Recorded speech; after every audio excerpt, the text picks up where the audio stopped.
Good morning, Olena Stupak. Good morning. Hi. Добрий ранок усім. Dobra. Good morning, everyone. Olena is the head of the Psychodrama Section of the Ukrainian Umbrella Association for Psychotherapy, and she has a great deal of experience. You might remember that she conducted the sociodrama in one of our earlier symposiums. And good morning to Olena Dobrodnyak. Good morning. Olena is chair of the Education Committee of the Family System Psychotherapy Section of the Ukrainian Umbrella Association for Psychotherapy and co-founder of the Ukrainian Psychotherapeutic University. So I'm going to hand over to both of you to conduct our thematic group, and I'm looking forward to see what happens.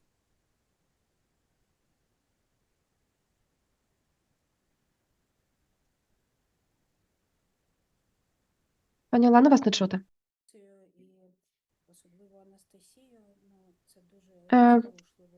It was very moving for me and touching to listen, especially to Anastasia, because I couldn't even hold my feelings. Nastya, my hugs are going to you. And we are starting this big group, and our big group is going to happen with the participation of Reflecting Team. Reflecting Team, it's such a method of psychotherapy that was developed by a Norwegian psychotherapist, Tom Andersen, still in the previous century.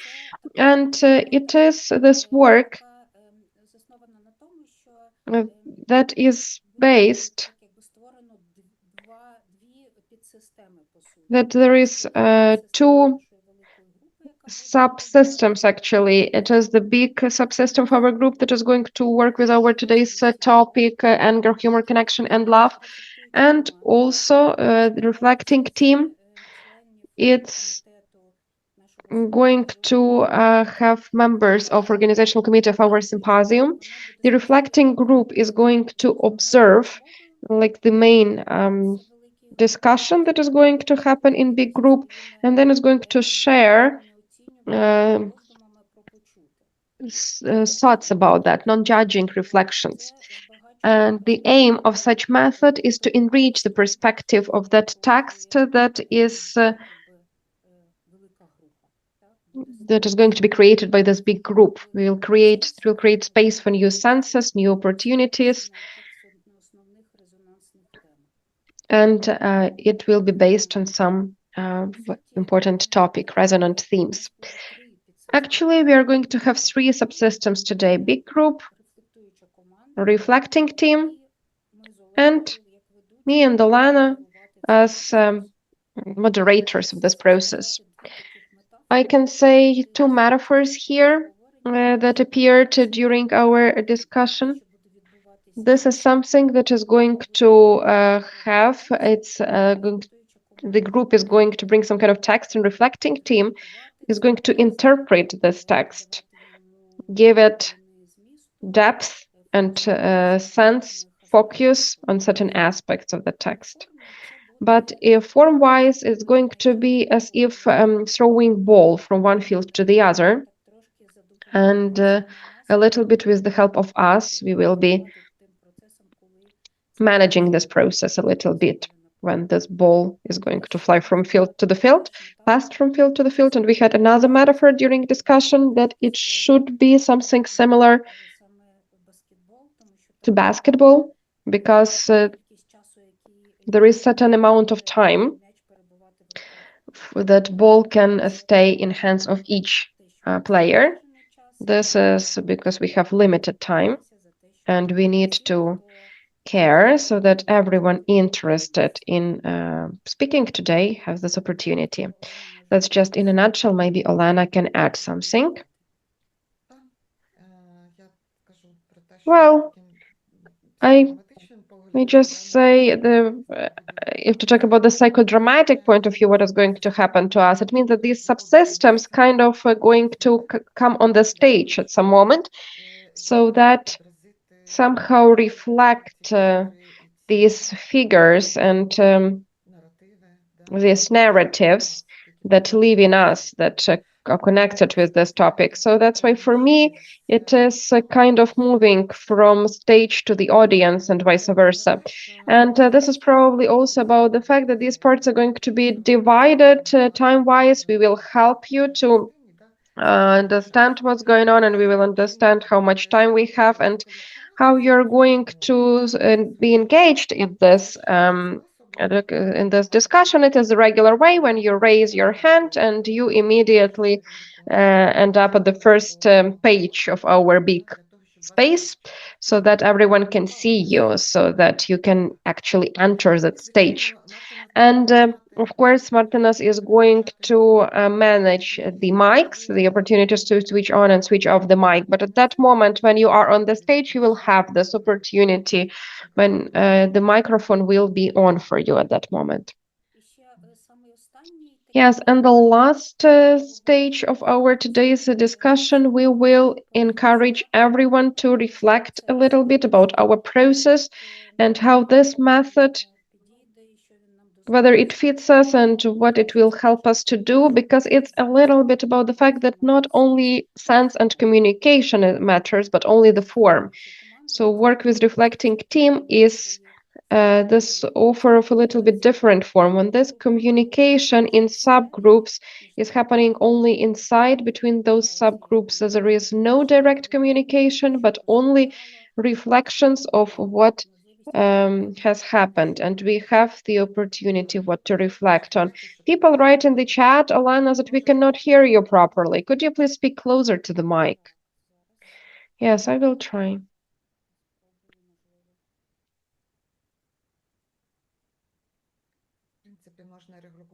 Actually, we can regulate the sound. Is it better now? Now it's better, yes.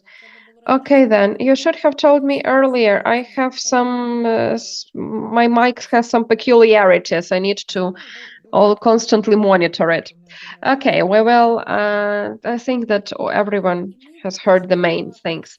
So we will start also with that fact that we will take some time for ourselves a little bit for, let's say, hosts, and it will be this mini reflecting team. We will try to share with each other, to Olena's,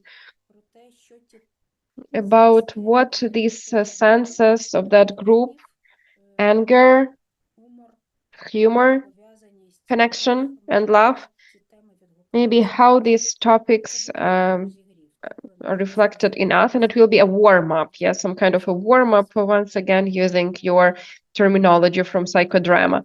Yes, and well, from the narrative point of view, I would say that it's an intermedia, like a prologue to our today's text. Introduction. Yes, okay then.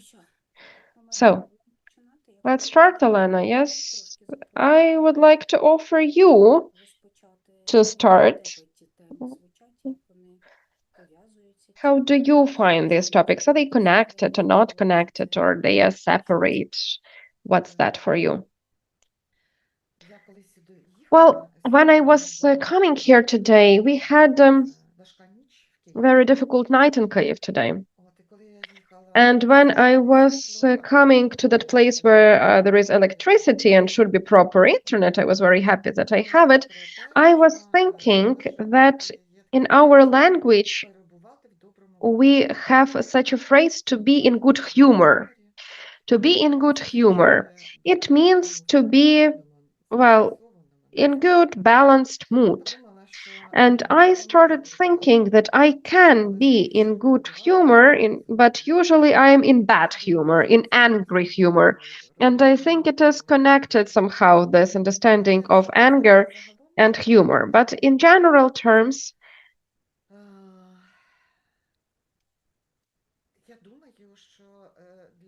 I think that for me, these figures, these notions, became important at the beginning of the war. I mean, full-scale invasion, because never in my life I have lived through such emotions. It was very new.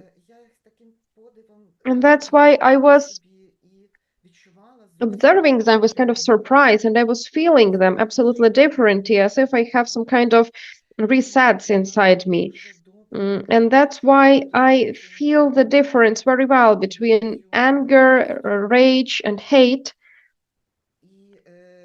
And with big surprise, with big, oh, I understand how it is all connected with love. As some kind of how lungs open when you breathe in. So it's like also like two wings now. And these notions, they are so big now as they have never ever been in my life. And I think that now for us, they are this scale that I internally can raise to in my worries. And it means that now I have new way of living. And love that has lots of dimensions. And it has a dimension of connection. And it is felt in how I worry, for example, when my city is being ruined. It's like a part of me is wounded.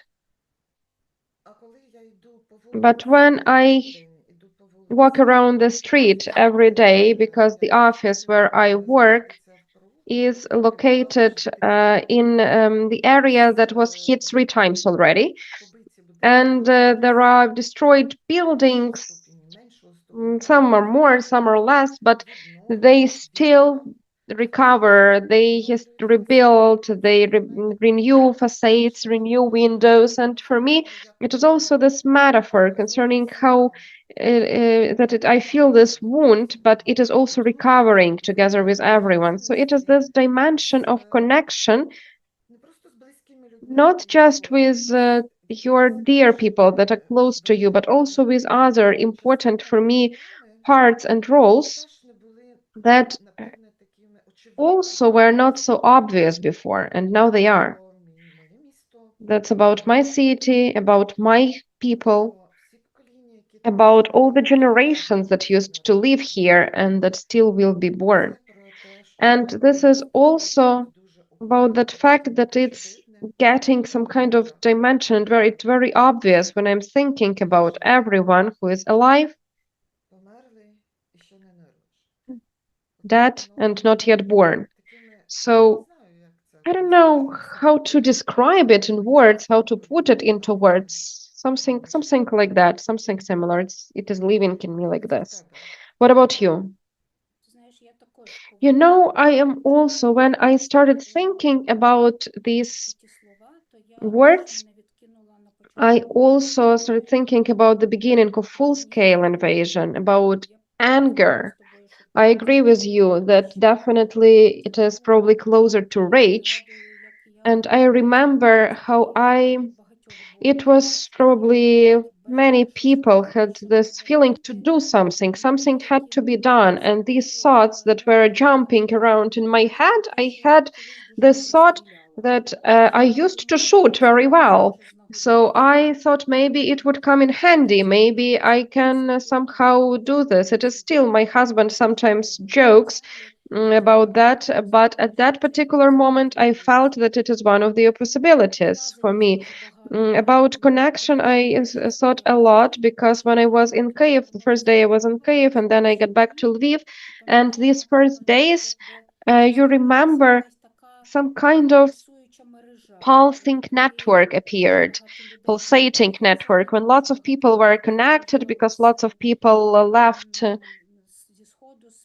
east part of our country, south, and it was a big information space where we constantly were receiving information where someone can stay, eat, spend the night, where they can go, where there are some kind of evacuational centers. And from the morning till the evening, I was included in all of this. Some people were calling. I referred this information. I posted this online. And I know that it was like this for everyone. And this feeling of connection was a really unique one.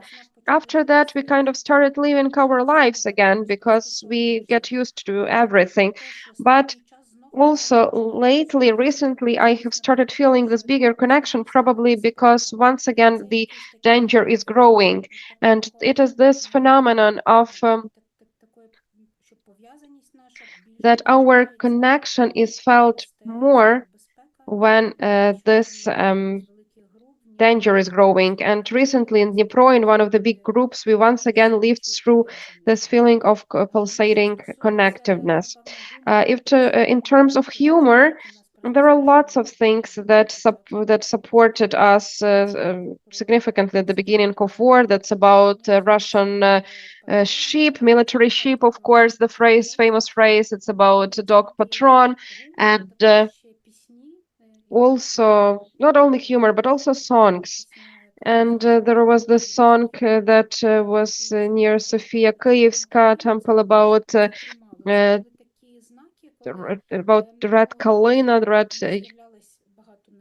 Ukrainian bush. It was actually that also moment when we got lots of different ideas, and also hope. Hope is also an important notion.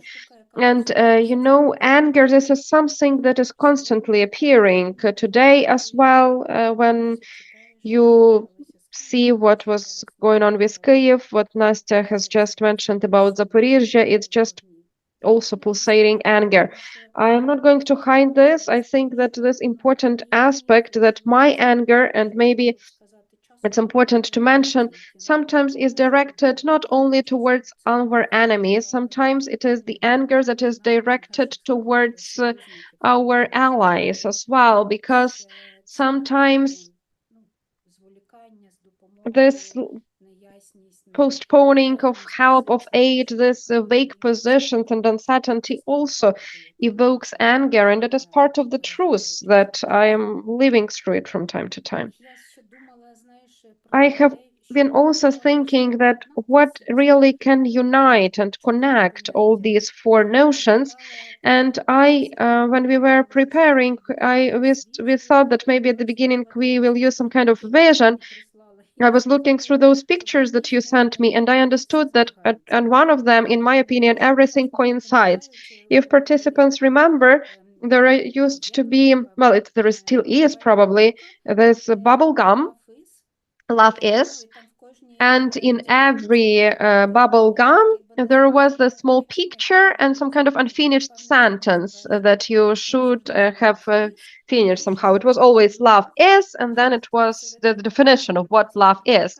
And among those pictures, there was this amazing picture where two people stand holding hands. It's about love and connection, and it is written, love is. Look how Russian military ships are burning.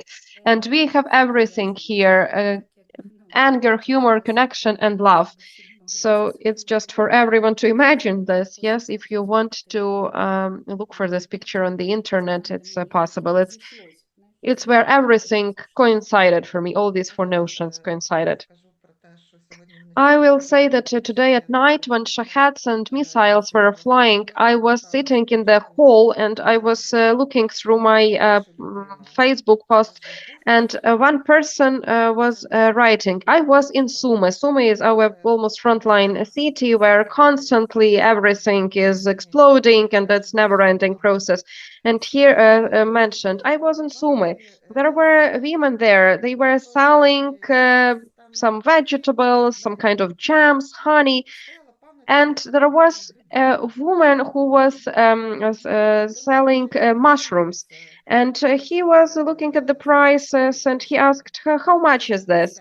And she told 50.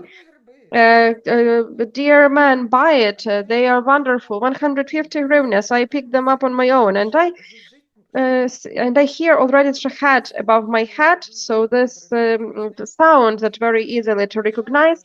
And he felt that this shahat was coming closer, and he was saying, "Dear man, buy it for 150, because if shahats are coming closer, it's going to be 200 in a moment.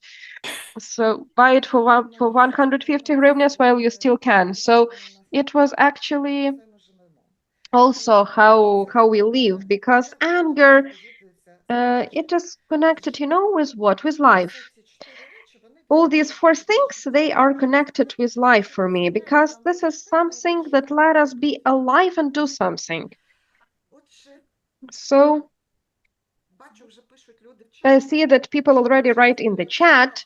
They already have some metaphors. Yes, we are going to pass this ball to the field of big group, and now we are already moving to this only moderator mode. We are not going to add anything, just maybe frame a little bit this discussion. So please join.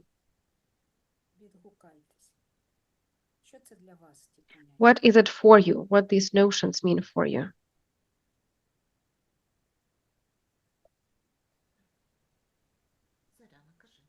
Zoriana, please switch on your mic.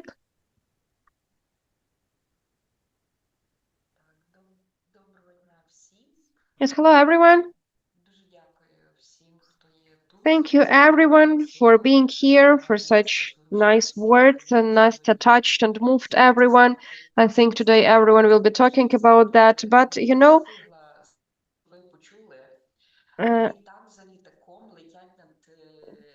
now there are lots of planes above that institution where I'm working, and it's inspiring me because it's our Ukrainian planes, and I'm very happy to see them. And after anger, I feel happiness when I hear this sound of planes. It is important. But when Olena was expressing her memories, and when Nastya was talking, I remembered that because of my main work, I work a lot with prisoners of war, and they have such quarantine months, and everyone monitors them. And I'm a psychologist, so psychologists also work with them, and you know what sustained them, what helped them to survive under those conditions? Actually, it was this belief that they will definitely get back. It is this humor. Humor always was present there. And of course, they were cursing a lot. Lots of jokes. They had lots of jokes, lots of humor, and they were cursing, and but they were believing, and they were believing in their return. They were believing in God, in Ukraine. But you know, I have worked with many of them already, meetings, groups, therapeutic groups. It's difficult to say that it's a therapeutic group. It was rather just a group support, I would say, psychological group support. And the first thing that you immediately notice, they are ashamed. And I ask them why. So when they communicate with each other, they are more looking each other in the eye to eye. And with them, when I communicating them, they were looking class me. They were not looking me in the eye. And when I asked them, they said, you know, when every day we are here in Ukraine, and when we get information of how many my comrades died, I feel blamed because I was in captivity, and I managed to survive because I was in captivity. I was a hostage because those who were near me, they are not alive anymore. And that's why with this feeling, it's very difficult for me to manage this feeling in them. But I agree with everyone who has talked here today. I support all of us that this professional growth of professional environment, professional condition. No one has hoped to see this. It's about connection, it's about understanding, about growth, lots of new institutions, and even work with those who left abroad. When they say that we are not with you, I say you are also, you also contribute because you took away children, you saved children, and it is important things that you need to fulfill this mission, because mothers with who mother with two children in Holland or somewhere else in the Netherlands is not so easy, because so that's why this society and lots of my colleagues, all Ukrainian Association of Psychotherapy, I'm very grateful to them, because it has never been something like that we would communicate and we would not help each other. We always help each other. So thank you everyone for support, for my support, for also because of you, I can make some changes, and we have our professional growth. Thank you. Thank you. I would like to remind you a little bit that now when you're here on the stage, this big group, it will last around 20 minutes, and then we will change the stage and reflecting team. Natalia, please.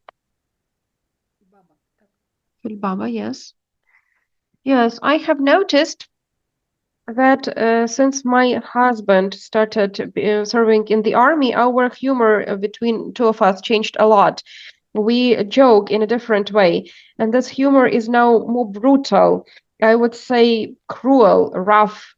It's more direct, I would say, honest, frank, and it started bringing us closer. When you were talking, when two Olenas were talking, I started thinking about this, and this humor, well, we have more of this humor and we have more of love as well because we are more open with each other. So it's all together simultaneously taking place. We have bigger distance, we have more humor, more truth. So we have more of everything, but also more helplessness because we can't help each other. It's difficult for him there, it's difficult for me here. So he's complaining to me, I'm complaining to him, and then the only thing that we can do is just sit and joke. Because we just want to die right here and now, but we cannot die because we have to leave. And something like that. This is our humor now. You know, some pessimistic humor sometimes, but fun. My acquaintance, her husband is also servicing in the army. She is going to write the whole work about humor of wives of servicemen. I will connect you probably because it is the second time when I hear about the specifics of humor of wives of servicemen, of defendants. We are laughing at each other because he used to be in a humor club when he was a student. So I always said that, well, it's still in you. You still have this talent, the skills.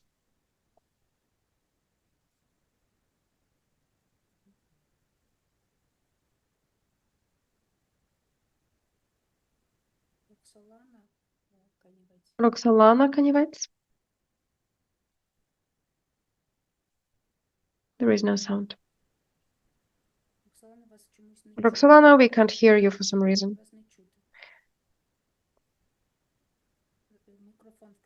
Could you please switch on your mic? Yes. Can you hear me now? Yes. Okay, great. Hello, everyone. You started talking about defendants, servicemen, and about their humor. And my husband is also in the army, and I remember two episodes. The first one, when he was wounded, and he got wounded when Kharkiv was circled, and it was in May of 2023, when they were liberating Kharkiv, and he has certain sign name, but his comrades call him Granddad. Granddad because he is the oldest among all of them, and he is always kind of gathering all of them. He says, why you haven't cleaned this, why you haven't cleaned that. And when he got wounded, thanks God, it was a hand wound. We actually were joking that we were trying to find some silver lining in this, but he needed some help with washing. And I remember that I was washing him in the shower, and he told me, you probably were never thinking that in such young age you will be washing Granddad, and in Ukraine, not in Italy somewhere. And that's why this humor is really supporting it. It is really uniting us, connecting us, and we can't live without it. And about other thing, what I wanted to share with you, that's about trust and belief and faith.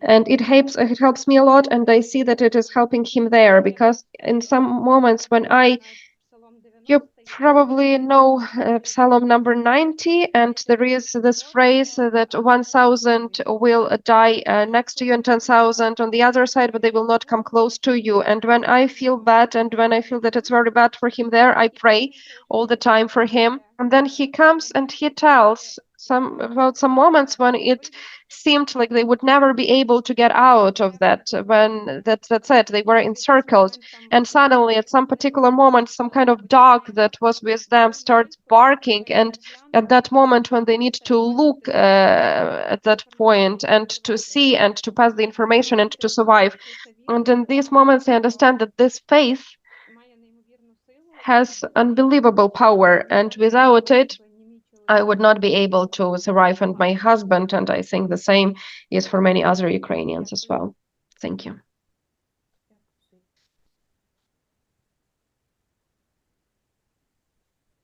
Yes, hello everyone from Kharkiv. Here in Kharkiv, everyone say that we are a little bit, crazy here. Probably it is like that because we stay here. And I just remembered that I have this story in our life. In our family, it's the Second World War. My grandfather was at war, and he was a religious type of person, and he was telling me that before some kind of very difficult fight, there was this morning, when sun has just started, the sun had just started rising, and he was saying that we were so exhausted.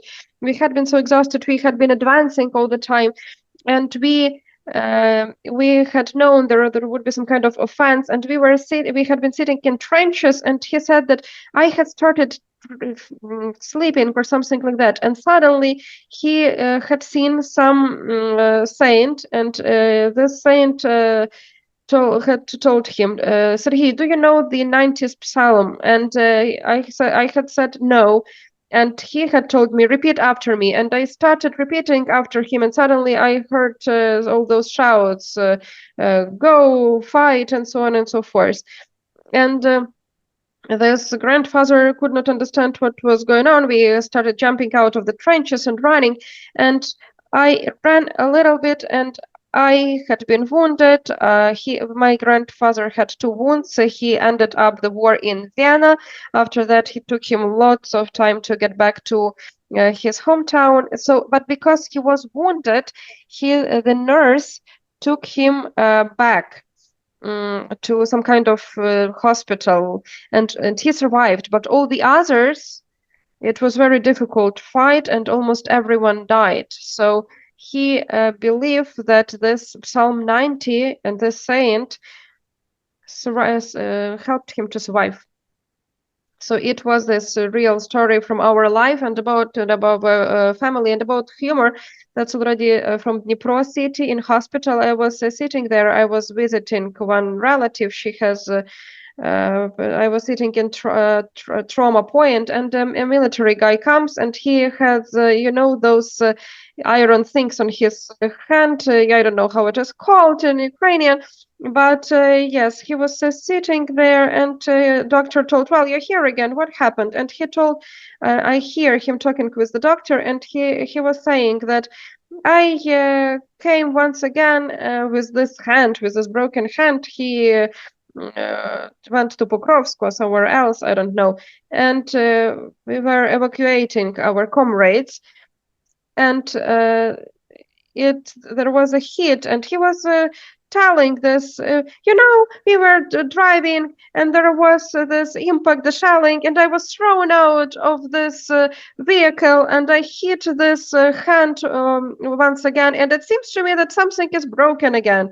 And the doctor says, well, you have broken hand. Where are you going? Why are you doing this? And I started remembering, someone would definitely need to write a book with this military stories and the jokes about our war, like it is about soldier Schweik, for example.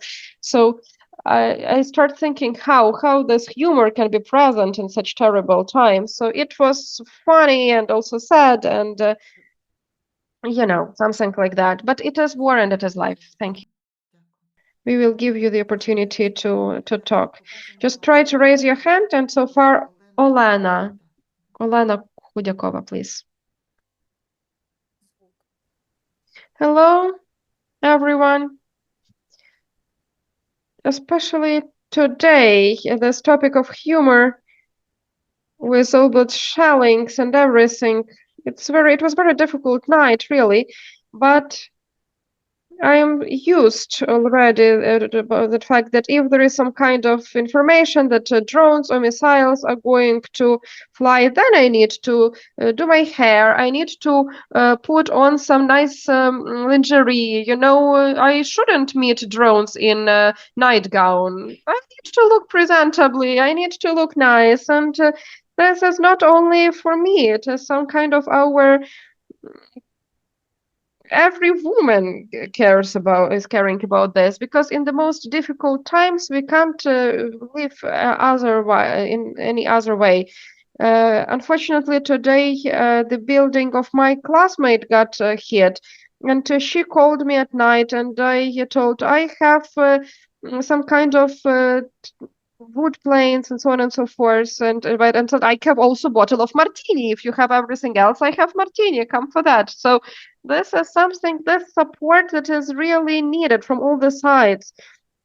And I can hug her, I can kiss her, and I don't know, whatever else. But thank you, because life is going on, and in good, nice lingerie with nice haircut. Because I even have bought nice sports suit to look normally.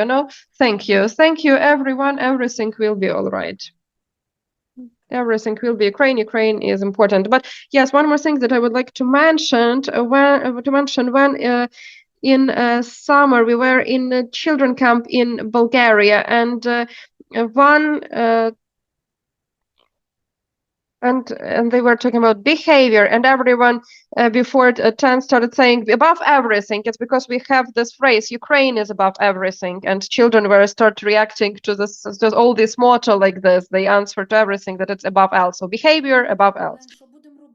Olena, what are we going to do now? It seems like it's time to change to reflecting team, but we still have 3 more hands raised. Yes, we still have 3 more hands. Let's listen to them, and then Natalia Kolada, this will be the end, and we will move to reflecting group, okay? Okay, then Oksana, please. Hello, I'm from Chernihiv. Hi, Oksana. Yes, because maybe there is some other Oksana. No, you. I made this conclusion that our body can get rid of tension with the help of tears and so on and so forth. But in some difficult situation, it's also laughter. Laughter can also help to get rid of tension. It's our psychology, this phrase, if to die, then with music. And then sometimes when we need to tell the truth, it is also really good that we, through humor, can express some kind of truth. And concerning anger, I have started noticing that for me, it's this trauma of I have this trauma of unfairness, and when I take too much on myself, and it's some kind of stop for me. Stop, because you will have a burnout. And this anger, exhaustion, and irritation, and really you start moving in somewhere in wrong direction when you feel lots of anger. And I think that this connection and love, when we came to one volunteer camp for psychorehabilitation, we are used, we are all psychologists, we are used to help other people. But when as volunteers were taking care of us, it was so interesting. And at that particular moment, when lots of people left, and we had in Chernihiv some still people, and we were dividing one pill for 2 people.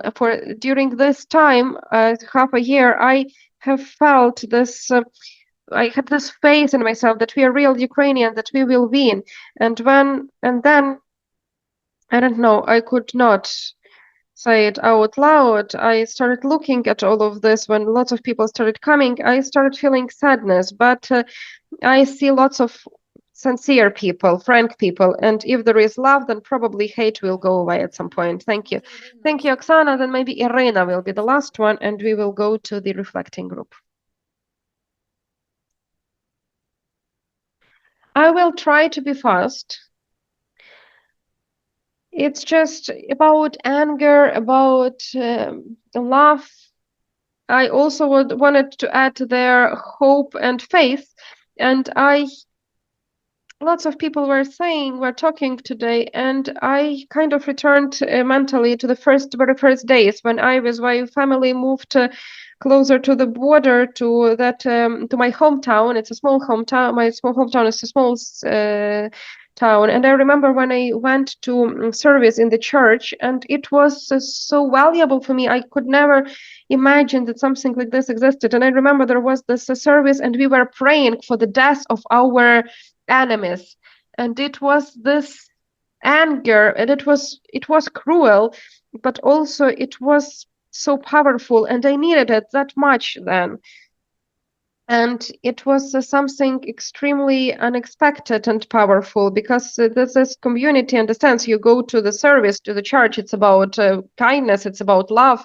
And here we were praying for the death of our enemies, and the whole service was about that. And it was, this anger, but it was rightful anger, and it was something extremely powerful. And I thought that everything was connected there at that time. And it was not about hatred, it was about rightful anger. And it was so strong, so powerful. And I remember that after that, I couldn't even understand, I couldn't imagine that something like that can exist. And but I understand that it was valuable and supporting. And I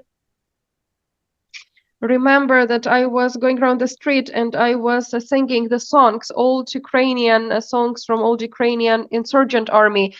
And when we were talking about shelling, when the war started, I wanted to go to the war, but I have small kids. And the only thing that prevented me from doing this, because my first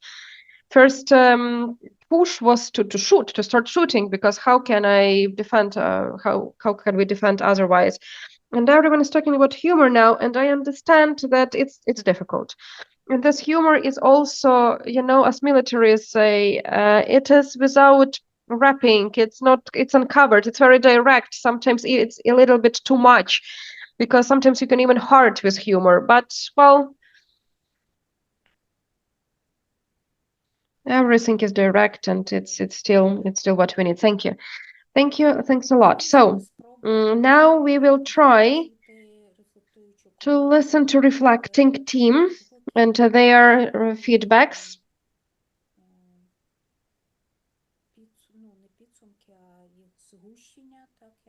Some kind of main things, what you have heard, what are you going to return here to our space. Reflecting team is going to be on the stage now, and we will, as Olena has mentioned, we are going to the audience now. Maybe I will just start by explaining that the reflecting team is the alliance. So the people you see on the screen now, we are the people who are organizing these symposiums. So we know each other well, because we've been meeting regularly for 3 years. And it's not quite the whole team. A few people couldn't be here, but this is the people who can be here. And I'm pleased to see Ava. I didn't know you were going to join us. That's great. And I'll just maybe start with my own heartfelt immediate response to what we've just listened to. You might imagine that when we've talked about this thematic group and planned it, we wondered how you will all respond. Will it be helpful? Will it touch you? And already we see how much it has touched you. So I'm thankful to my colleagues here and to everyone who's already spoken in this thematic group. You speak from the heart of the war. You speak from your hearts, and everything that's been talked about is so moving and touches my emotions, as you can hear,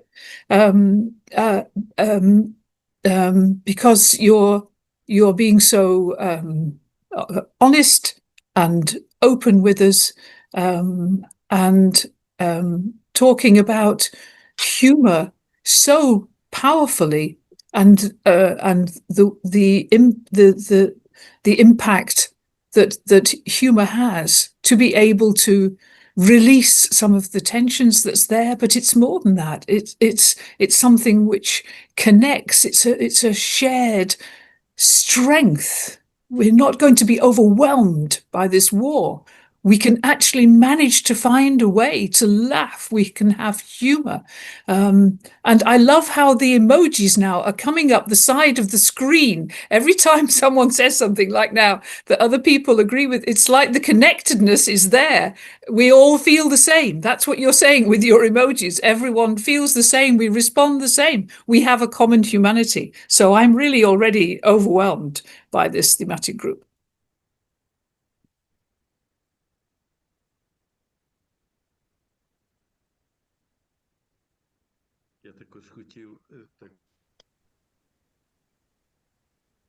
We lost Alexander. We cannot hear him properly.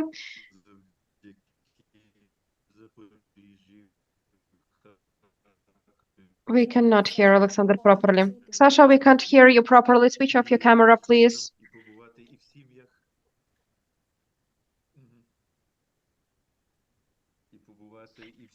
To visit the families and to stay with everyone. And what I was surprised with that actually it is this task to survive, but it is not only about that. It's also whatever conditions we are in right now, we need to have our life to take care for children and animals, and it's inspiring. I would say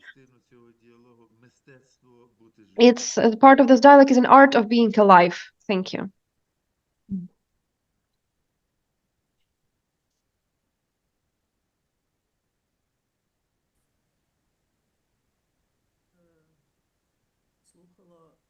I was listening very attentively, and I was very grateful for all these words. And I remembered how this topic first appeared, because really we were discussing various notions, and there were a little bit more of them. Then we started thinking maybe we need to have less notions, some other words, and at the end we got these four. And when I was thinking today to everything that we were talking about, I started thinking that it's true. It's like a chair. A chair needs to have four legs, four pillars. And only then you can sit on it, you can rely on it, and you can be sure that nothing will move. And then after that, I went even further, and I started thinking that if we take away one of these legs, that's it. We were not going to have this foundation. So anger, it is this adequate emotion that should be present there as well. It's anger at our enemies, at the situation, at everything else. Humor, while it is the biggest resource, in my opinion, really, we laugh a lot. In those 3.5 years, I think we laugh as much as we have never laughed before. And one of my favorite memes I would like to share with you. One is about Ukrainian village. It's 4 pictures, and it's written there, pandemic, and a woman that was in the garden with potato. Still the woman is planting this potato. Then aliens come to the earth, and still the woman is planting this potato. And the last end of the world, and still the woman was planting that potato. So because that's how it is. And the second meme, it's a lady that was remembering something, and she was saying, well, on the 12th of December of 2012, we had this date, everyone was waiting for the end of the world. This was really calm times. So that's actually also about this second pillar, about connection. Well, I do not think that this word can be substituted by anything else here. We are here because we are connected with each other. We are here because we are connected with the European Society of Psychotherapists, with the whole world. And for me, it is also about that pillar, about that leg without which this chair will not be able to stand. Love, this is something that is going to conquer all, and obstacles and war. And the more we deal with people that are the front line, that are not on the front line, people who left the country, and even the more we deal with us, the more love we have. And in my presentation, that was about how we deal with all the situation. The most important slide for me, when there was love to ourselves, was getting smaller, but the life towards other was growing. Statistically, this data has been statistically proven. So thank you. And I think that it's a very strong chair. We can sit on it.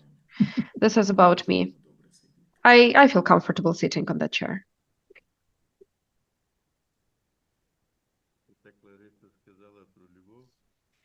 You started talking about love, and I remembered I have a priest, my acquaintance, and he's a chaplain of Ukrainian boxing team. And when he works with them as a chaplain, he says, "My dear friends, with all Christian love, beat your opponents." And it is also this connection of life, but of love, but also anger and aggression.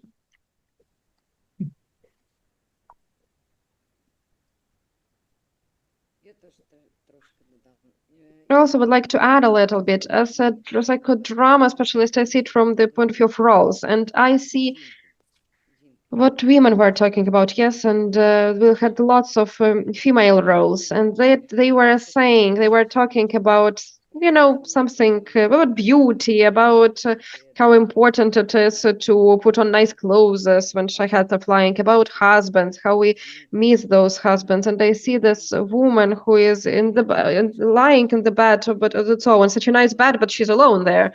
And I also I saw women that were saying how to live without man, without husband. So I have this dog. A dog can substitute this for me, but it's very difficult. But how it is to live with a grandfather, with a granddad, the one who returned from war, and how is it?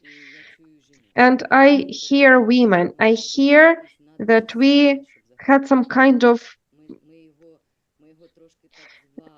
we asked for this man to come because mostly there were women. Then the man appeared. We invited him several times, and we were very grateful to hear that man. It was very touching for the group because only women were talking before that. And this is also men were saying that we lack warmth, but we have a cat. So that's about love unspoken. So because we were not really talking about love here that much. We were talking about war, about anger, about lots of anger, yes? We were talking about anger, about humor most and foremost, then about connection, and the least about love. But I see this picture because for me, it's about love.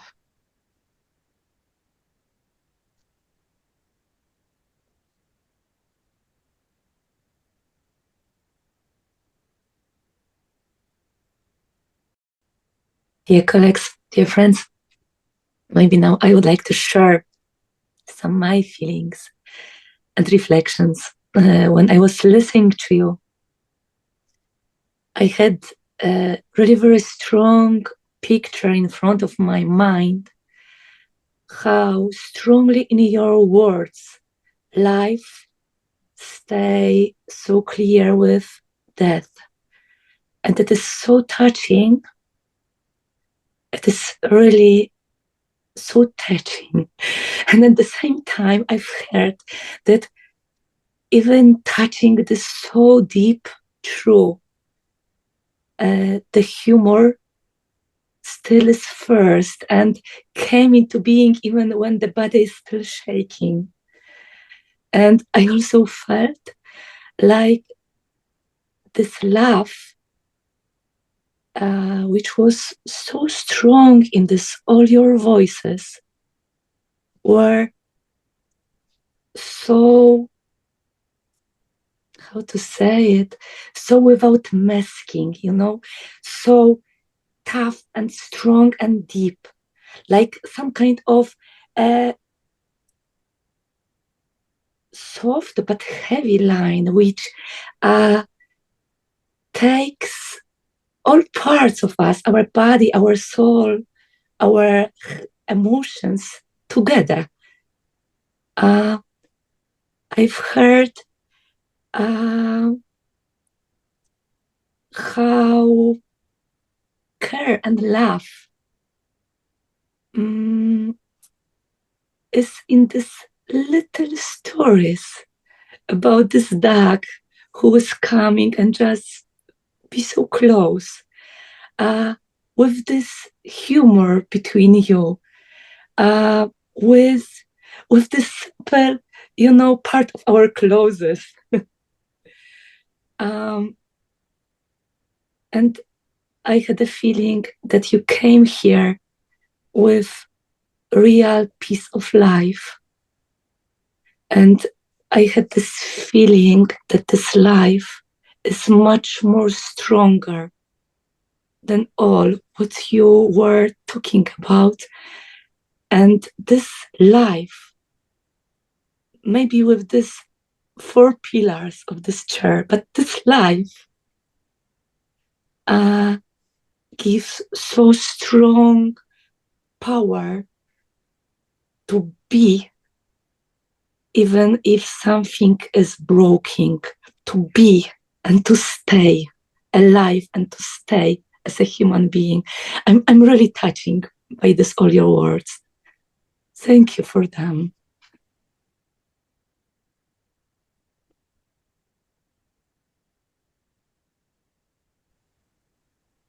I want to tell some strange thought which came to my mind.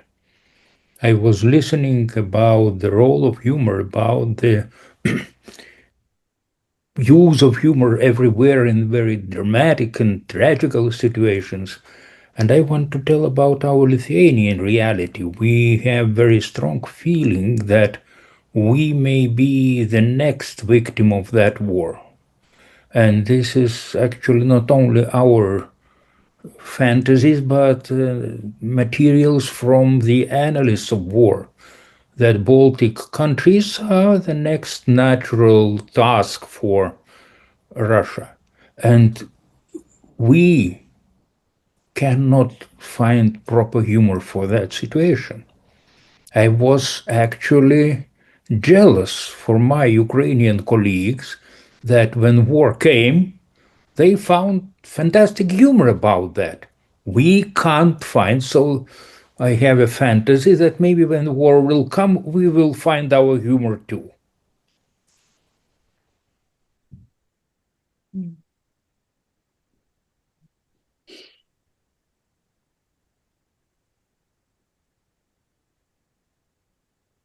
Yes, I would like to share also. Where I sit in Denmark, I'm far. We don't have much experience with war, fortunately, in this country. So when the war in Ukraine started, I was when I hear you speaking about being inside of Ukraine in this time, there is a lot of life in it, which is I can feel that there's a lot of, on the other side of death, there's a lot of life. And here in Denmark, we have every Wednesday a program in television about, it's called the Day of the War. And I always watch it because I want to follow what's going on inside of Ukraine, and it can be very difficult from the outside. And I hear myself every Wednesday really getting angry with that program because it's so technical. Here comes the Russians, and here's the cities, and I say to my husband every time, where are the feelings? Where are the people? I want to hear more stories to feel what's going on, how it is to be living there. And that's when I hear your telling about how it is to being there, that's when I get a feeling of connectedness and humanity and being part of a world where things can change all the time, and it could be us the next time. And there's some strange hope in that for me to hear that, okay, there's also a lot of life and connectedness and love in this crazy situation that none of us wants or hopes for, or, but it's sometimes, yeah. And then in the first days of the war, I also remember that for many Danish people, it was really a wake-up call that, okay, now we can do something. We can, we can be important somehow. We can receive a lot of people here, and we can go to the border and we do something. And this feeling of doing something is really also a human energy. So, yeah, which is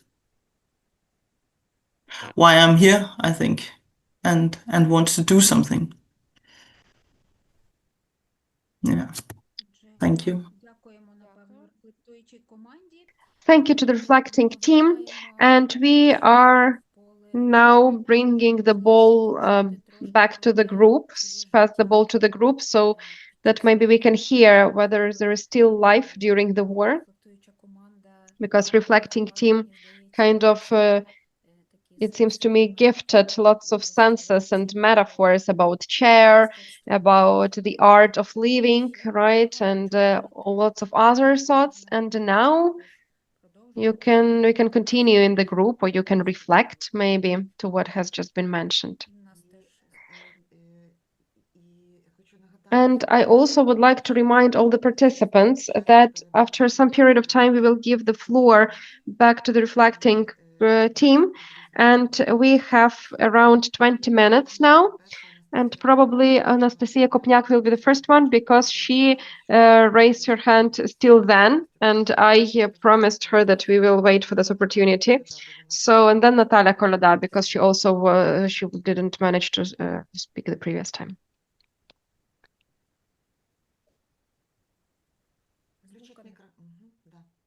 Switch on the mic, please. You switched off your mic again.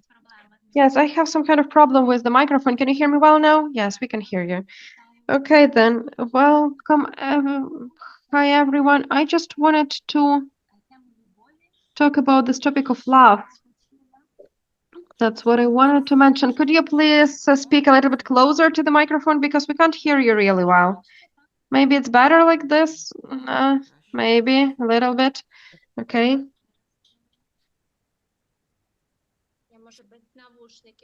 Maybe without headphones is better. Is it better now? Yes, it is much better. Without headphones is much better. You can hear me? Yes, we can hear you now. Now we can hear you really well. Okay, so I just wanted to talk about this topic of love and how in my life, how it is reflected and how it is shown, and also in this cooperation with others. I help families of lost in actions, and I support them, and we have such society, and we we conduct various events, various campaigns, and recently one of the events was Ottawa Run that we organized together with our other communities, and this topic of love I offered as a key one, and I wanted to call it "Love is Stronger Than Unknown." And I was so surprised that people picked up this idea. They were really engaged with this symbol, because if to talk about families that are waiting, that are living through uncertain grief, then they have lots of helplessness, lots of, conflicting feelings. And it seems to me that this love is something that can inspire this connection with someone who's lost in action, someone who when you don't know whether this person will is alive, whether this person will come back, but you live with this hope in your heart, and at the same time you need something that will sustain you, and that will make you manage with all of this. So I wanted to share this part of life with you, that here it unites people. They feel that this power of love can go beyond something that we can see, something that we can feel, something that can be presented in physical light. And I was personally amazed by this, because at first it was in my head some period of time, and then kind of it found the opportunity to be embedded, to be shown in this bigger, more scale context. And I ensured then how love and this idea can really be met in the hearts of other people, and how important it is now in times of war for people to find senses, that are simple, but at the same time they are grounding, fundamental, and simple. It inspired me a lot. Thank you. You inspire us as well. Natalia, please raise your hand so that our technical guy can see you. Could you please raise your hand? Okay, then. And now could we please switch on Natalia Kolyada microphone?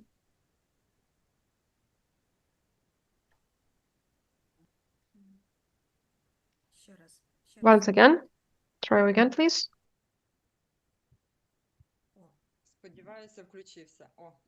I hope that it's on. Okay, thank you. By the way, hello from Sumy. Today we already several times heard about this city. It's our city, and now I do not want to talk about 2022 or 2023. We were not leaving the country, and we are very close to the border with this country. What I would like to say, that apart from the fact that I'm a psychologist, I'm also a lecturer. And can you hear me now? I hope. Yes, you can hear me. So we do not have electricity for 11 hours. And when we get this electricity, then we start charging all our gadgets, because you use one for working, then you move to another one, because learning process does not stop.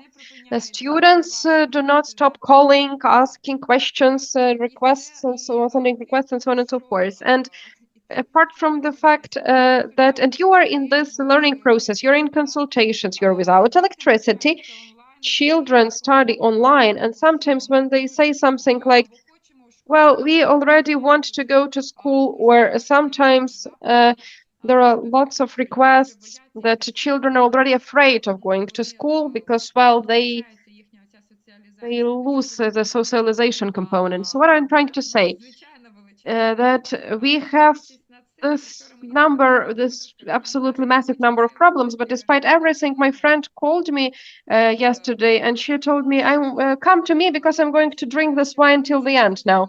Because sometimes you are trying to take those resources, I don't know, like some kind of solar panel. You have a little bit of light, you take it and you start working once again on this small charge.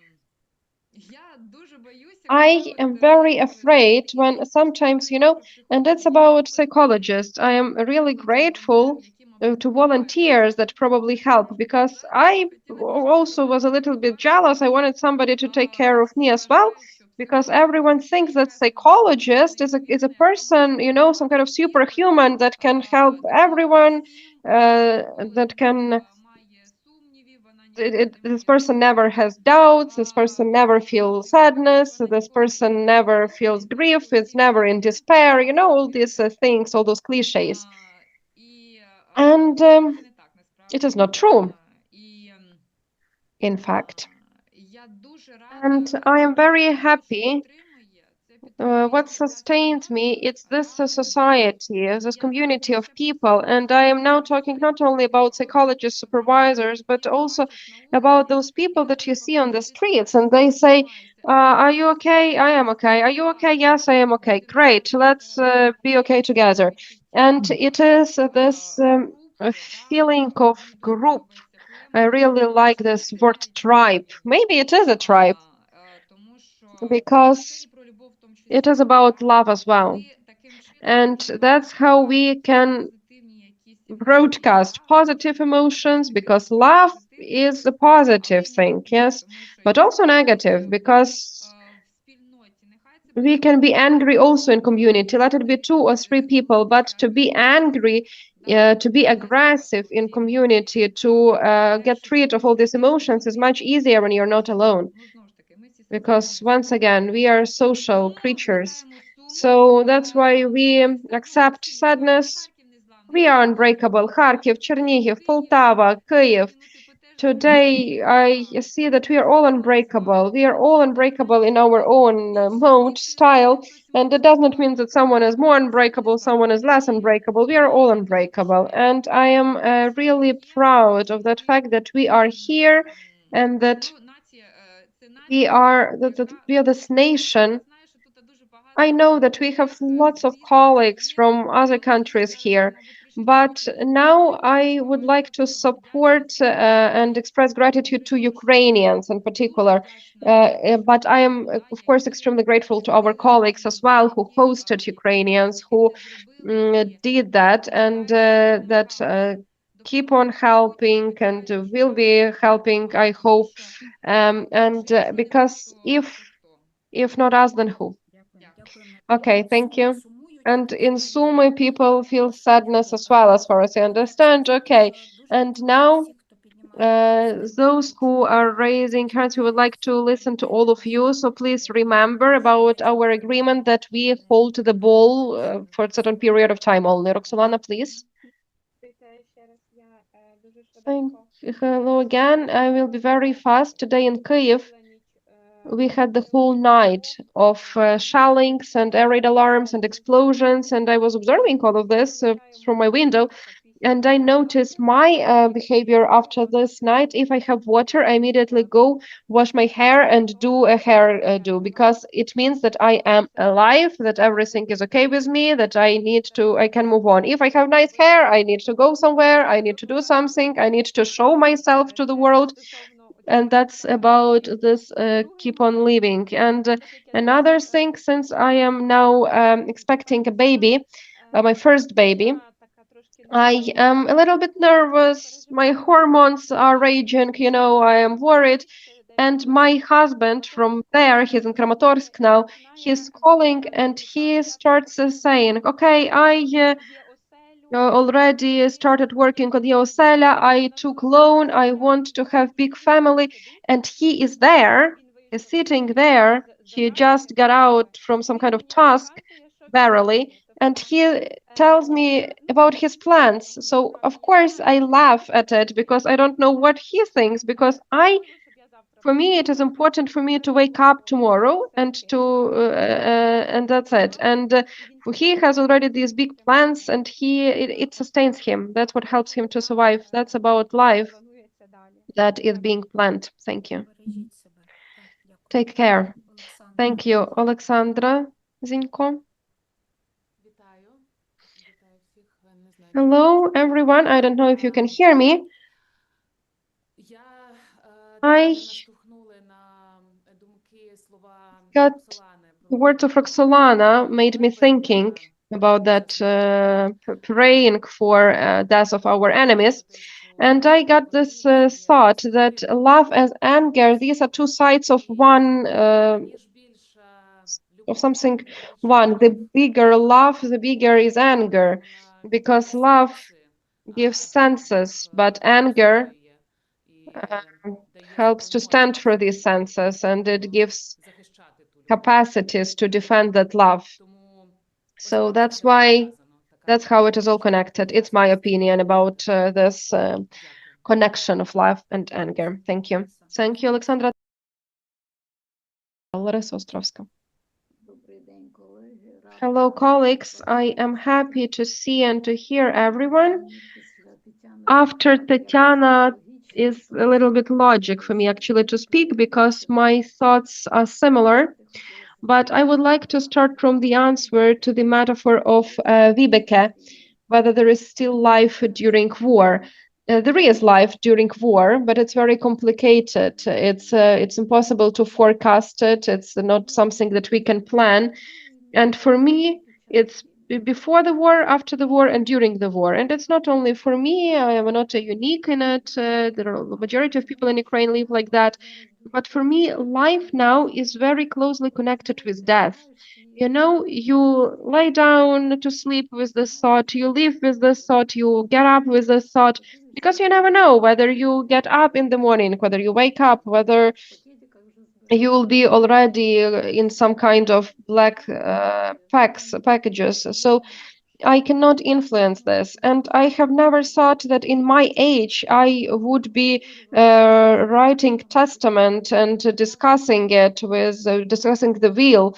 And because I'm writing this will with my husband, I discuss it, and we are thinking how we are going to manage our asset if it survives, what we are going to do if it does not survive. So we are working on this bill, sorry, and these thoughts are very interesting from the point of view of solving such matters. But very often they do not have solution, and we are in dead end. But we still discuss it because it's life, and life is more, I would not say tastier because of this, but you feel it, you live through it, you live this life, you are in this life fully. I'm trying to go deeper in my life. And about a connection. Yes, we are all connected now in living through this very historic period of life for us. But for me, it was important also not to forget about my personal life, because I came to this world with some kind of task, with some kind of mission. I live this life only once. I'm not a cat. I do not have 9 lives. And I want to live this life for myself as far as I can do. What can I afford, and how can I afford to do this? And you know, I have opened the sphere of in positive psychotherapy. There is the sphere of senses. Yes, so there is art, hobbies, and I have opened for myself theaters. In Dnipro, we have amazing place, very modern, very relevant, and I can twice per week visit the theater, and it helps me to recover when I'm broken. They say that we are broken. No, we are. We are breakable. We are very breakable because we are people and we are alive and we are humans. And this image of unbreakable Ukrainians, this is, of course, it sounds really great, but it is not reality. We all can burn out. We are all afraid. We are all terrified. We cannot forecast our life. We kind of like we live on the mainland. We cannot switch on the light that will show us the bigger road. But I read a lot right now as well. I have library next to me, and I have this goal. I want to read the books from that library. Of course, not all of the books, but those that are interesting for me, and that sustains me as well. I also wanted to talk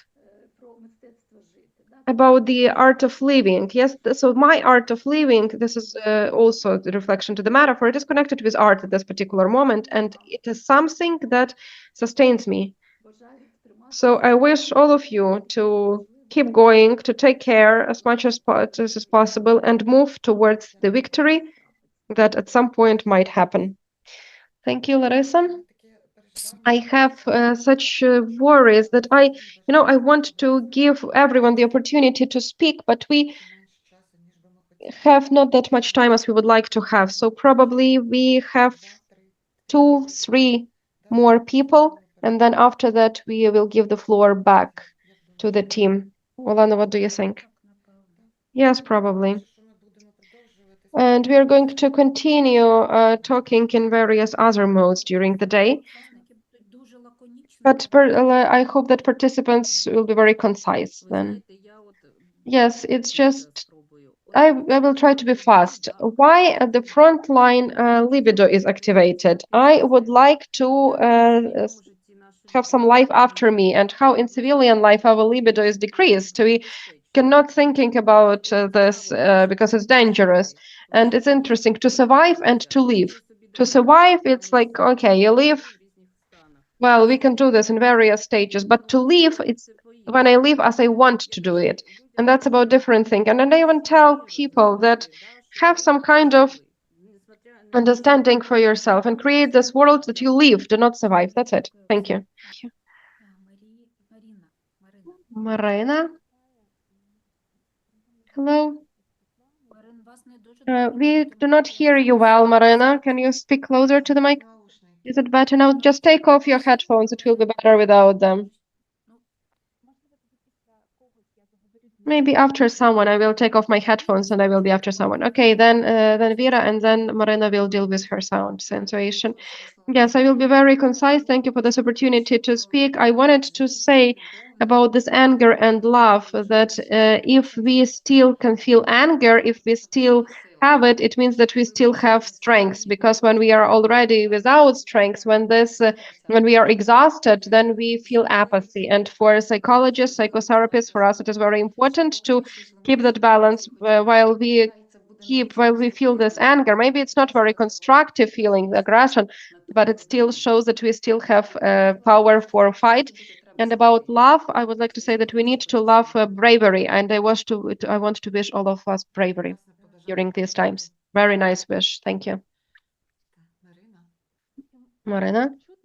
Yes, can you hear me? Yes, now we can hear you. So I see Svetlana, and I actually wanted to continue because we are group mates with Svetlana. We were studying together, and I started thinking about this connection, because for me, connection unites. Connection in anger, in love, in fight. For the last 6 years, I have been living in Ankara, but I'm from Zaporizhia. And lots of my colleagues are in Kyiv. And it happened so that in Ukraine, I have 3 dearest people. My university friend, who from the very beginning of the full-scale war is at war and at zero. And my friend is Zaporizhia, and my friend in Kyiv. And for me, being abroad, apart from this anger, love, humor, I have lots of shame, lots of this feeling of blaming myself, because in my tribe, it's a terrible situation. People have grief, and people from my tribe are suffering. And at that time, I am in safety. And I am a coward. I cannot pack a suitcase and go home. That's true. That's true about myself. And to deal with this feeling of blame and shame, I created for myself, I put conscious efforts to stay in touch with my people. And these 3 people that I keep in touch with, my friend who's in the army, we have once in week, once in 2 weeks, hi, I send you hugs. Hi, I send you hugs too. And previous year, when our army was leaving Avdiivka, there was no connection with my friend for a long period of time. And suddenly, usually it's like in 10 days, in 7 days, but it was already 2 weeks, 3 weeks, and no connection with him. I started thinking how to look for him. I do not have contacts with him, with his comrades. And suddenly I realized that I have a colleague, a psychologist, military psychologist. We do not know each other personally, but we are from Zaporizhia. We are from one city. And I texted her, this guy, maybe you through your contacts know something. And she writes me, don't worry, as soon as I find out something, I will text you back. In, I don't know, half an hour, she texts me, he's alive. I found his comrade, and his comrade told that wait a little bit more for the answer. In 15 minutes after that, I am getting the message from my friend. And he says, Marenka, you are 6 years not in Ukraine already. I knew about your connections, but I have never thought that you have such connections that you would be able to find me here out of nowhere. And I thought that I do not ask a lot from you. Just let me know that you are alive, and that's it. With girls, of course, we have our own stories. I don't want to detail this, but I think that for me, it is my way to hold this life and to hold my people and to do something specific, something small for people of my tribe. Thank you. Thank you.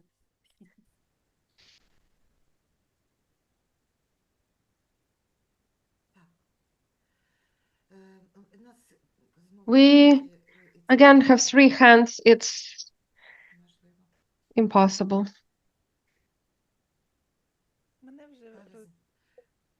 I'm unblocked already. Thank you, Natalia. Let's. I cannot. I should give the floor to Igor. Yes, Igor and reflecting team. Okay, Natalia, Igor. Yes, thank you, Lana. It's just 2 previous speeches. These are my group mates, and that's why I wanted to say this. So, hello, hi from Kyiv. We managed to survive today. And I see lots of faces from Ukraine and not from Ukraine. And we met in Prague recently. Thank you for this opportunity. And I was talking already about that fact that it's this opportunity to be together and to feel belonging because and anger and love also can split us. And what that the fact that you can be with us, our colleagues from abroad, in this hearing room and this special journal edition for Ukrainian psychotherapists. And for us, as this opportunity to fight this isolation and to feel united with with psychotherapists. So I'm really grateful for this opportunity that you can hear us and that you are with us and that you, when we have shellings, you write us how are you, and it is really important support. Thank you. Just 2 more words because I'm unmuted and I still want to say something because my microphone got switched on, and I'm very happy because I would like to connect Maya about the splitting because it looks like we started talking about humor. Can you hear me? We started from positive notes, and then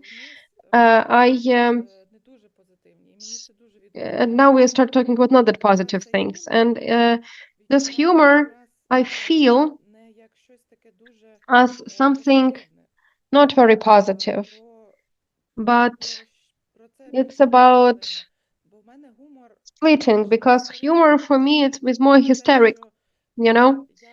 It's I with the help of laugh. I laugh not to cry, probably, you know, because I cannot always cry.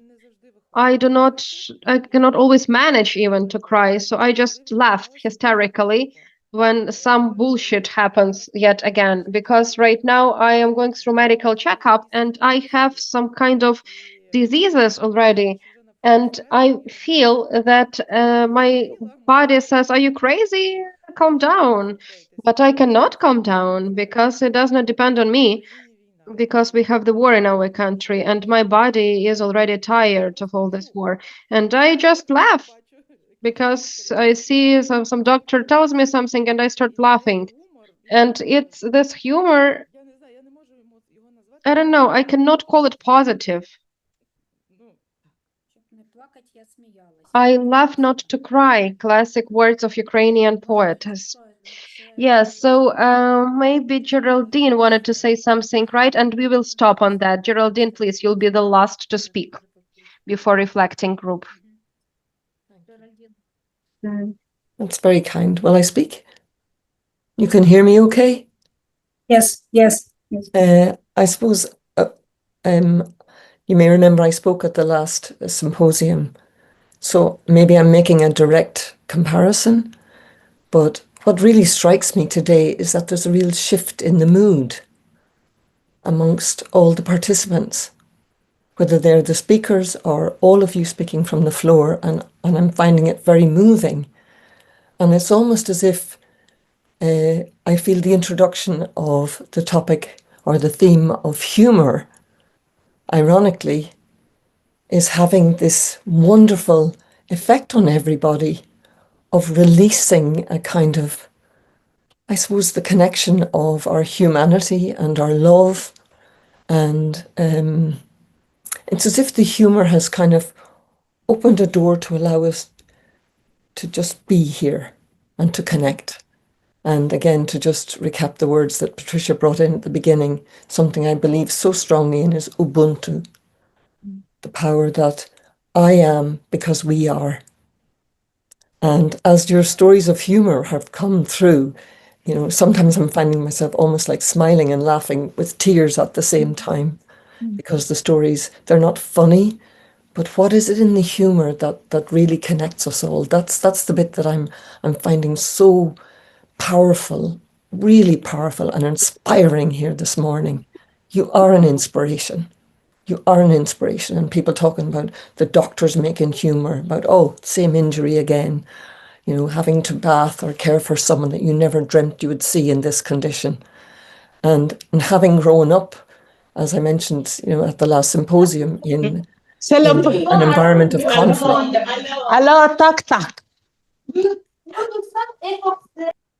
Having grown up in an environment of conflict, I get it. I get it. You know, we're well known for our sense of humor. Like you, we don't have a soldier Sveik or that kind of character, but we have our own humorous characters. And it's just powerful to see the effect that it's having today. Thank you very much. Thank you.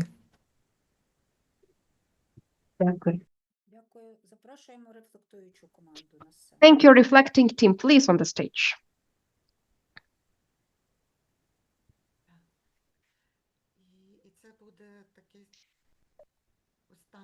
And this will be the last speech of the reflecting team during our big group. After that, we are going to have a little bit more time to start looking at all of this as observers.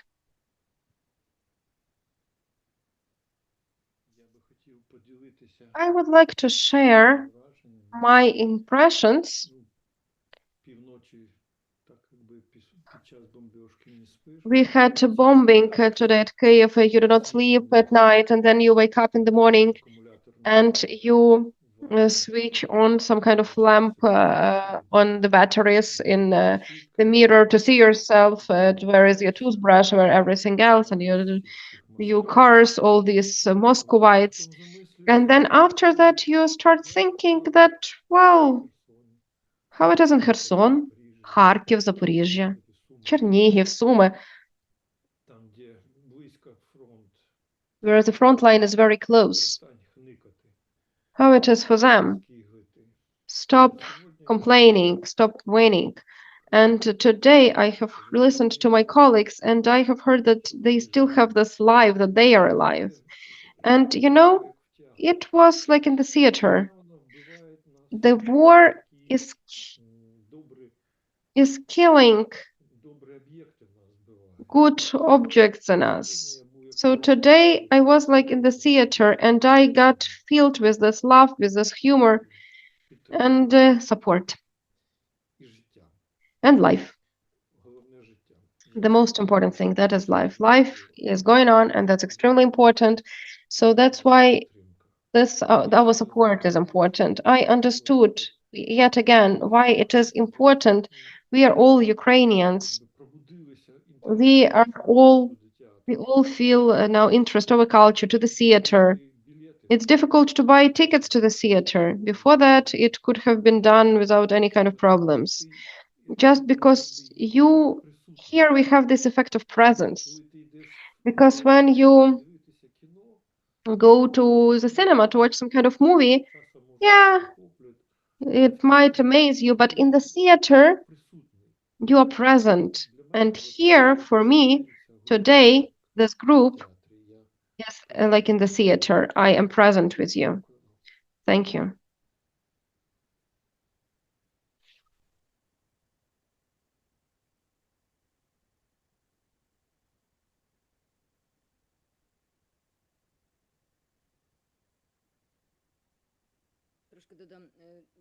I would add a little bit. For me, it's interesting term that Olena from Kharkiv has mentioned, that it's an interesting pun, play on words. she was talking that in Ukrainian there was this word that was connected with a boom sound, that we are all boomed, but meaning that we are all crazy, and it is this pun in Ukrainian. It makes sense. And then the next thing that's about I have heard a lot that we were talking about connection, and lots of senses were intervening between worlds, because the fact that people are here and there, and how it is on how people find in themselves connectiveness with other words. But I have heard a lot about connectiveness and about love, of course. It was mentioned a little bit as well. That's about it.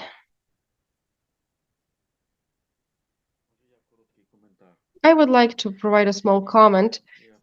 You know, Eugenius, I was thinking a lot about your words, that you have less humor than we do. And I think that before the beginning of the war, we also did not have that much humor. It was not funny at all. And I think that there is some kind of right for humor, you know? And you get this right of humor when catastrophe has already started. Before the catastrophe, we kind of forbid humor with some kind of this mystic idea that if we do not laugh at it, maybe it will not happen. And I would not like for this to happen, of course. I would like all of this to stop. But, you know, when you were saying that you're not laughing at this, I started thinking about this closeness. I remembered this condition that we also were in at the beginning of the war. Psychologically, it was much harder than when it already started. When it started, we got some kind of illusionary feeling that we need to act, we need to change something, we can influence something, we managed to change something, we didn't manage to change. But before the war, we were feeling some kind of paralysis, fear. It was much more difficult than when the war already started. When the war started, the different inferno started, different hell. This discussion is very valuable for me. It is showing that we are still alive. And it is showing that we are not alone.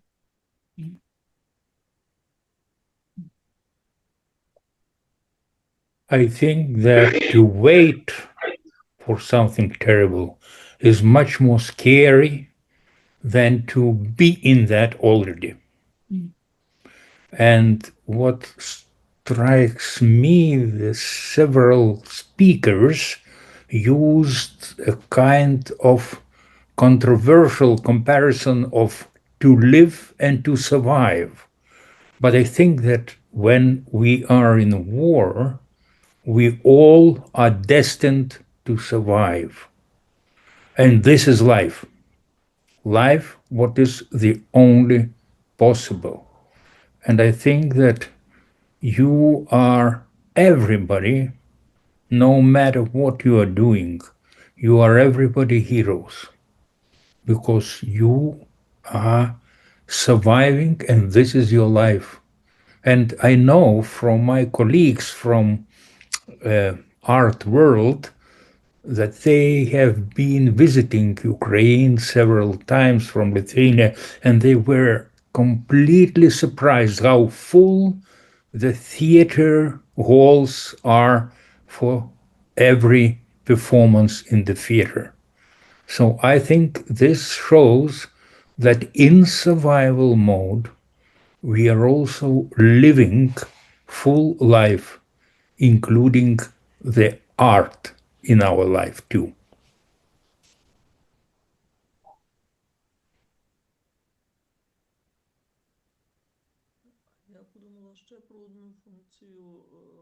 I started thinking about one more function of humor.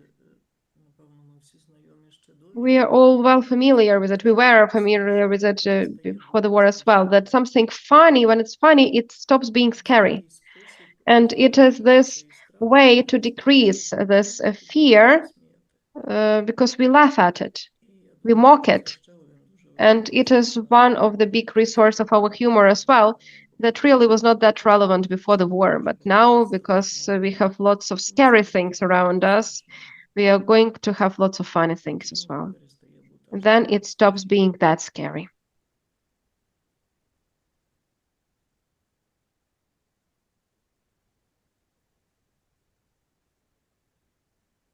I have a slightly strange reflection to offer from the UK in response to what you're saying about the theatres being full and the arts and creative life being actually rich in Ukraine at the moment.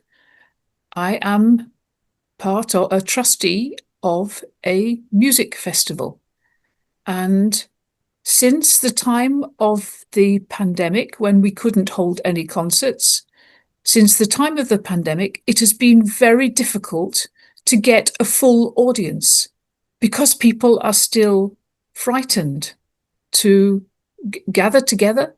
So to sell tickets has become much, much harder. Before the pandemic, it was always full, packed. We couldn't have enough tickets. And now, still, all these years after the pandemic, so somehow that some kind of fear still remains. And I think what you're telling us in Ukraine is that, as Roman said, there was paralysis before the war, and a kind of paralysis and fear that dominated at the start of the war.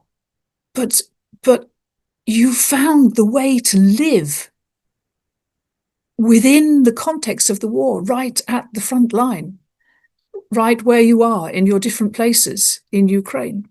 And that includes being able to be part of the rich life of going to the theatre and going to concerts. And it is part of the extraordinary way in which you are in the war, that there is death and there is also life. As Eugenia said, you are all heroes because of this way in which you survive.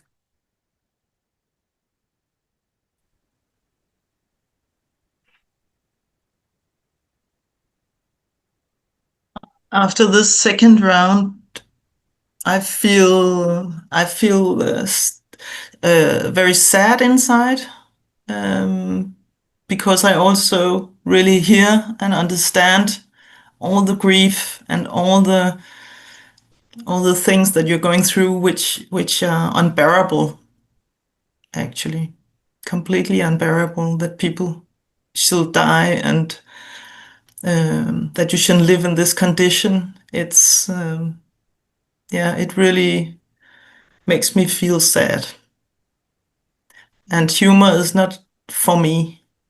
Somehow I really understand that it's a survival that you can use, but it's not for us, because it is a dangerous and terrible situation, and we all want it to stop. And I look forward so much to the big plans and the dancing on the other side, because I think that's when I listen to the news, I'm listening for somebody to say that now it will stop. Now there will be a agreement. So yeah, that's what I'm filled of now.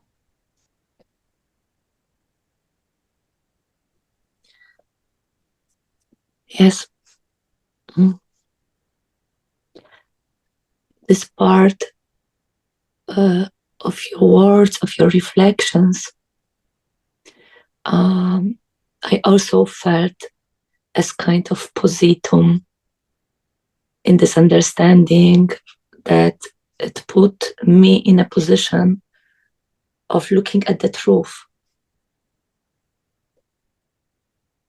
And as a person from Poland, which is not inside and at the same time quite close, it is really a challenge to stay in contact with all emotions and to look at the truth. And that is something what I feel we really could learn from you, because I'm not sure if we still remember after 85 years. We remember, our body remembers, but it's first time when we again look both at the human strength, but also at the pain. And it is all together. So thank you that I could be with you at that moment, and that I could just listen to this your voice and recognize how I resonate with it. I'm really grateful.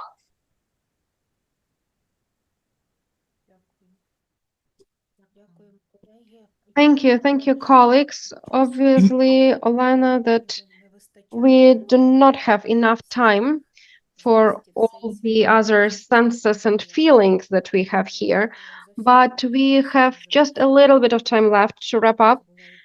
And we had this idea that we wanted first and foremost to invite, like the audience, the observers, because we have part of people that kind of were observing all of this process. They were not actively involved and they were in a big group, but they haven't said anything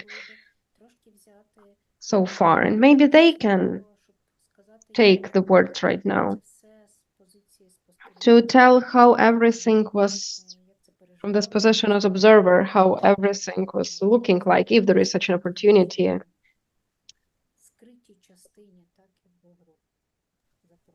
So this for this hidden part of the group, let's say, to speak.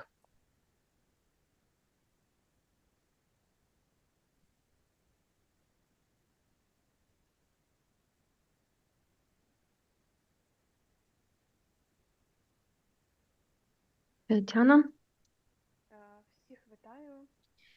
Hello, everyone. It was very interesting for me to observe this discussion, and I was actively reflecting on all these notions and matters. And I get the thought that we were not talking about this, when you are happy because someone is feeling bad. For me, this in times of war is like an acceptance of this fairness, because this is about humor and about anger that is connected. When we see how our enemy is suffering, then we can feel actually this gloating or malicious joy. So usually we do not talk about such feelings because it's a shameful feeling, but when we live in this period of life and it is stressful, then we can let ourselves live this anger through gloating, through this malicious joy. And I also had such reflection that our foreign colleagues very often are surprised that we have full theaters and the art is developing actively. I think that it is connected with the fact that Ukrainians really felt importance of living in the moment. Life consists of moments generally, but when there is threat to life and there is no kind of predictability, then you understand that you either do it now or you might never do it. And this importance encourages us to act, to live in this moment. And the last thing that I would like to share, that's about survival. We have talked a lot about survival today. And I got this philosophical opinion and thought that survival, actually different types of survival, is life. When survival is simpler, we call it normal life. When survival is more complicated, then we call it not normal life. But in general, everything that is going on and this life in war, it is still life, and it is the most important thing. So the war is not the whole life, but only part of it. And the life is going on. Thank you. Thank you, Tatiana. Anastasia. Thank you, colleagues. I'm happy to be here today. I have the following reflection from reflection, and I have this personal opinion, and I think that it will be shared by many people here, that life is love, but not for everyone. For someone, life is anger, for example, and we see it. And maybe now, however scary it might be to live through this experience, and it's maybe unreal and strange, and it's not modern even, I would say, yes. But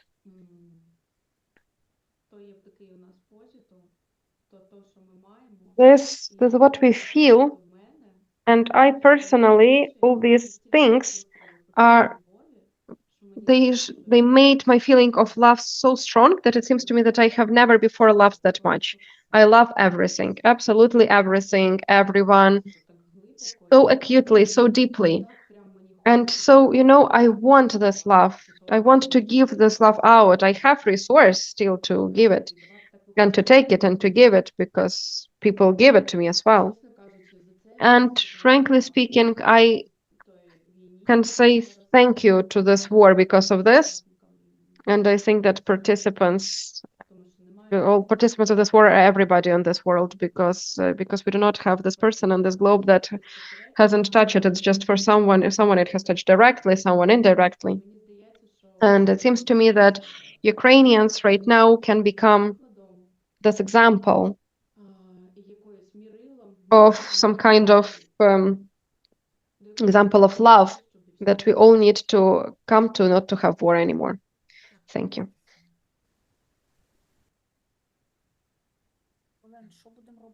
Olena, what are we going to do? Because we have 1 minute left, and we still have hands raised. We have 2 more people. Well, 4 people, excuse me. But no, probably it means that we will have discussion at the end. And those who will not be able to talk now, they will be talking then. We should stick to the framework timeline. We are sorry for the time, probably something like this.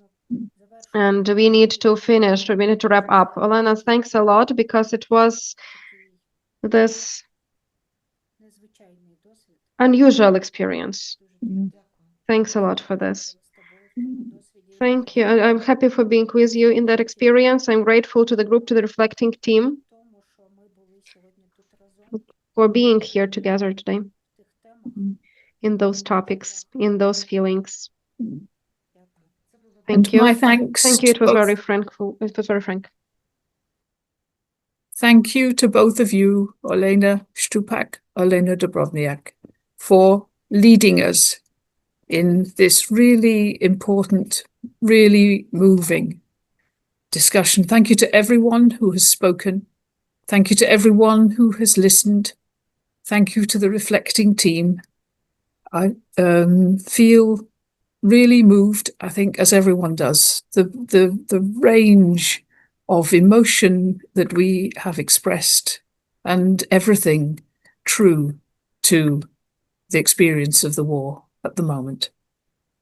And it would be wonderful now if we could all share a coffee together, and maybe one day we can do that, as Anastasia suggested. That's the dream. But for today, we all need coffee, but we have to have it each in our own spaces. So let's have coffee, tea, and then come back at 12:15 Central European Time. Thank you, everyone, so much.